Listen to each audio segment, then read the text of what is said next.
ফের বৃষ্টি শুরু হতেই ভরে উঠেছে আলিপুরদুয়ার জেলার বিভিন্ন নদী। ভুটানেও মুষলধারে বৃষ্টি হওয়ায় জল ছাড়া হয়েছে, যার ফলে বিপদসীমার ওপর দিয়ে বইছে ভুটান পাহাড় থেকে নেমে আসা নদীগুলি। का समस्या नहीं है, प्रत्येक वर्ष ही ऐसा होता है। इस बार अगले साल भी ऐसे हुआ, ऐसा प्रत्येक बरसर हो गया है। जहाँ पे पानी नहीं रहता है उस तरफ, उस जगह पे अभी ब्रिज है, और जहाँ पे पानी आता है लोग पानी है वहाँ पे ब्रिज की कुछ सावधान नहीं है।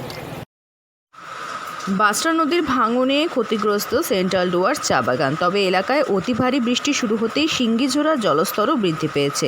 ভুটান পাহাড় থেকে জল ছাড়ায় তা বিপদসীমার উপর দিয়ে বইছে। যাতায়াত বন্ধ সেন্ট্রাল ডুয়ার্স থেকে আলিপুরদুয়ারের বিভিন্ন প্রান্তের। চা বাগানেও প্রবেশ করেছে জল।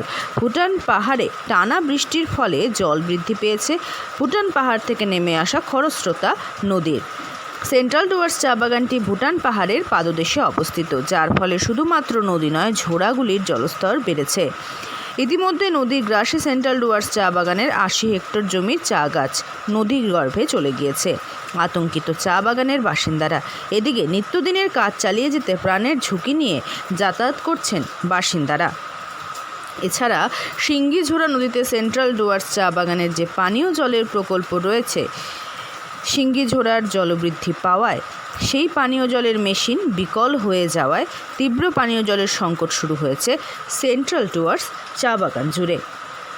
প্রতি বছর বর্ষায় এক বিচ্ছিন্ন দ্বীপে রূপান্তরিত হয়ে যায় সেন্ট্রাল ডুয়ার্স এলাকাটি। একদিকে খরস্রোতা পানা, অপরদিকে বাসরা। এই দুই নদীর জল আরও বৃদ্ধি পেলে সেন্ট্রাল ডুয়ার্সের যোগাযোগ বন্ধ হয়ে যায়। ভুটান থেকে জল ছেড়ে দেওয়ায় আতঙ্কে এলাকার বাসিন্দারা। কারণ কখন নদীর জল এলাকায় প্রবেশ করবে তা তাদেরও জানা নেই। আলিপুরদুয়ার থেকে অনন্যা দের রিপোর্ট, লোকাল 18 বাংলা।